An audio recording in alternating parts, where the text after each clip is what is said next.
Hi AP Chem students, welcome to the lecture for structure of atoms. Before we move on, this is John Dalton who proposed the first model of atoms, and thanks to him, we need to study further complex models.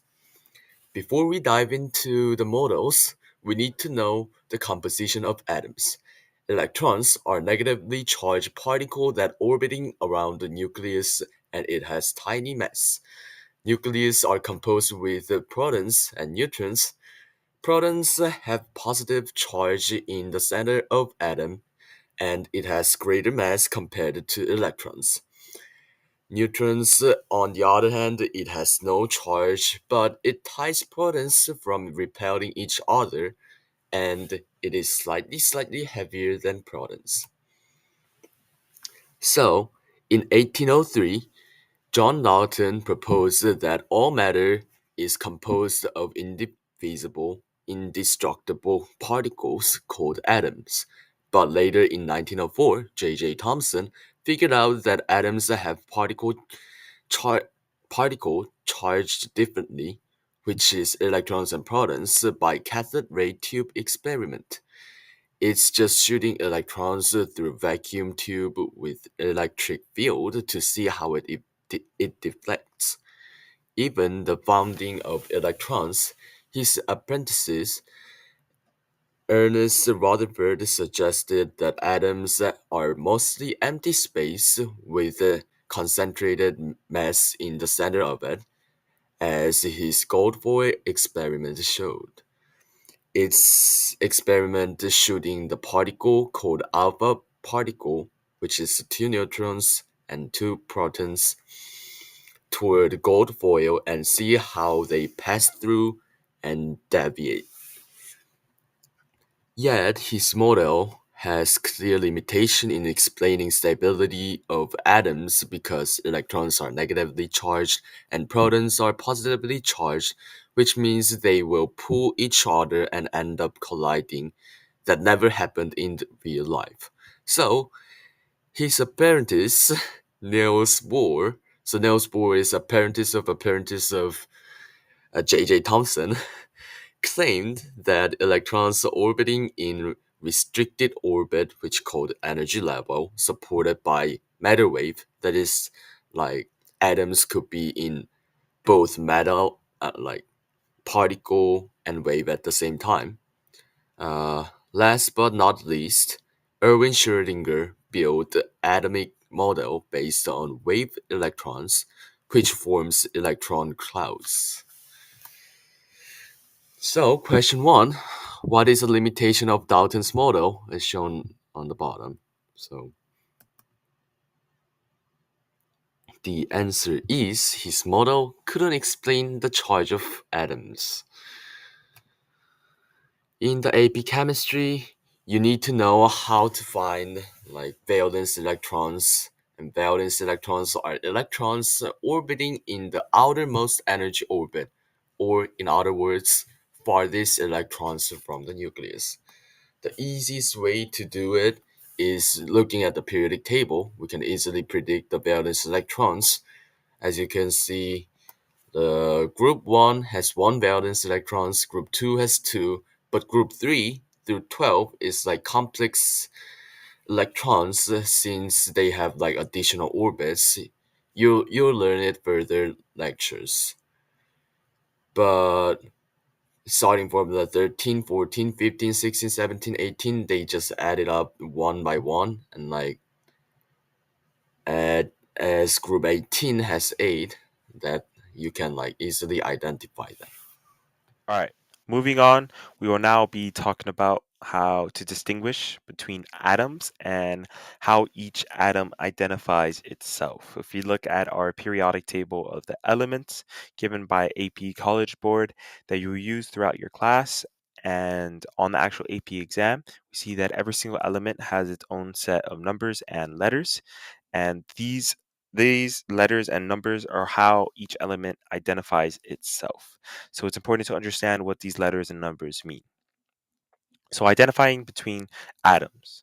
On the right, we see a typical uh, element representation that you would see on your periodic table. The only difference is on your AP College Board periodic table, you're not given the actual name of the element on the top. Instead, you're just giving a number on the top, a letter in the middle, and another number on the bottom. So what do these numbers and letters mean? On the top, we are given our atomic number. In the middle, you're given our element symbol. And at the bottom, you're given our atomic mass in AMU. So what do these different things mean?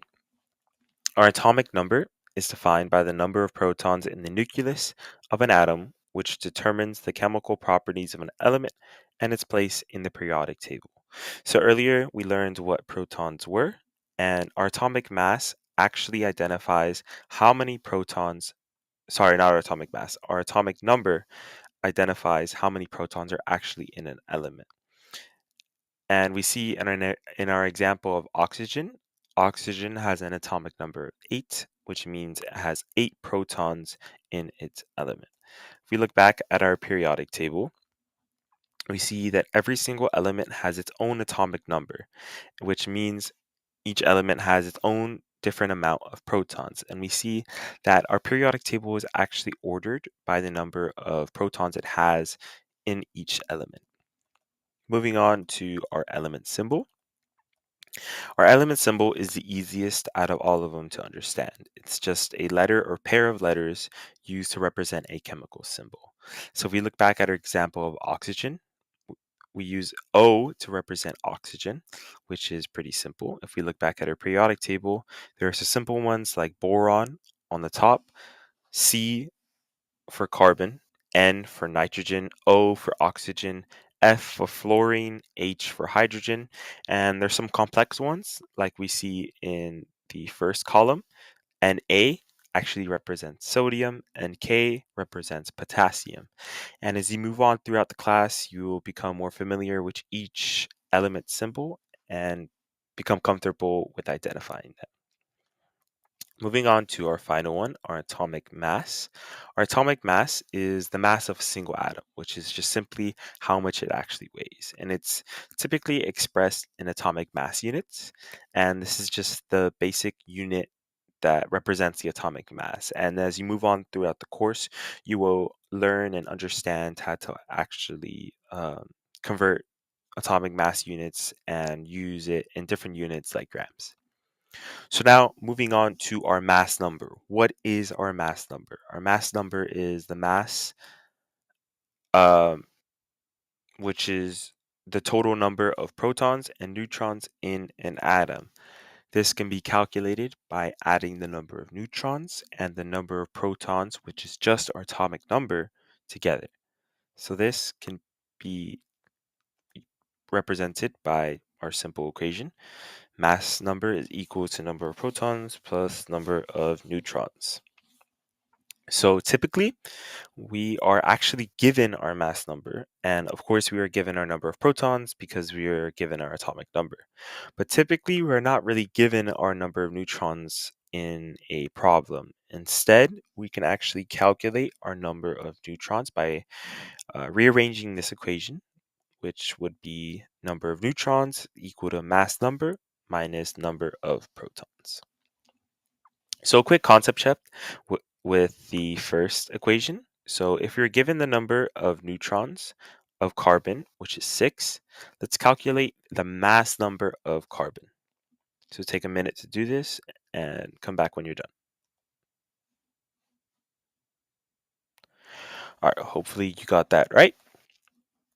So moving on, like I said, we are actually typically given our mass number of an element. So in this example of oxygen, this is one of the two isotope notations that you're typically given.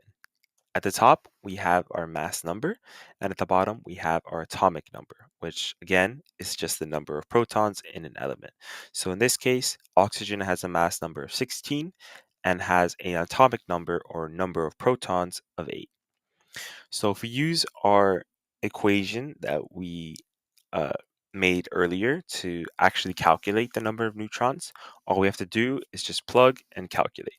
So we know our mass number again is just 16 and our number of protons is just 8. So 16 minus 8 is just 8. So we know the number of neutrons in oxygen is 8. So here is another isotope notation that you're typically given. On the left, we are given our element symbol, while on the right, we are again given our mass number. So if we look at our equation again, you might be wondering, how do we know the number of protons? Well, pretty simple. If we know our element symbol, then we know our number of protons. Because if you look at your periodic table right now and find your element symbol of oxygen, we see it has an atomic number of 8, which means we have 8 protons in oxygen. Again, if we just plug in, we know our mass number is 16 and our number of protons is 8. 16 minus 8 is again 8. So our number of neutrons is 8. So pretty simple, right? Now let's just do one final concept check. So if we're given the isotope notation of carbon, let's identify the number of neutrons in our element. So our isotope notation, C12, this is the second typical isotope notation you're given. So again, all you have to do, use the same equation, look at your periodic table, plug, calculate, and you'll get it. So good luck. Now it's time to talk about isotopes.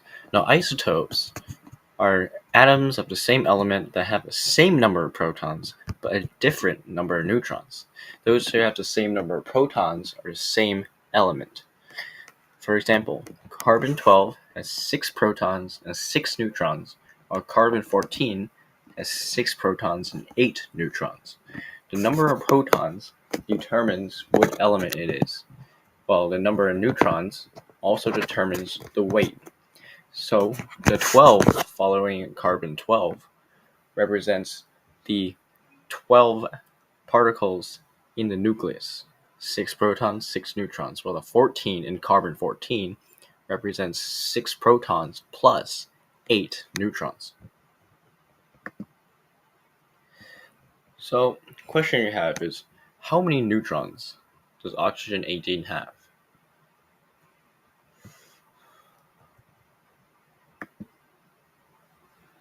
The answer is 10. The reason it is 10 because oxygen has 8 protons, represented by the number, and a total of 10 neutrons, and they add up to 18, which is why it is oxygen 18. Now we start talking about ions. Now, ions are an atom or molecule with a net electric charge due to the loss or gain of one or more electrons. Now, a cation is positively charged, and an anion is negatively charged. Cations are atoms that have lost electrons, while anions are atoms that gain electrons. So, if an atom gains 2 electrons, what is its charge? And is it a cation or anion?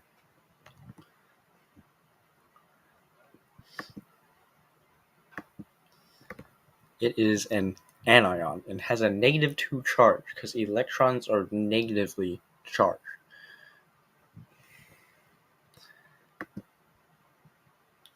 Well, that is all for this lecture. Good luck, AP Chem students, and do not get a 0 on your AP score.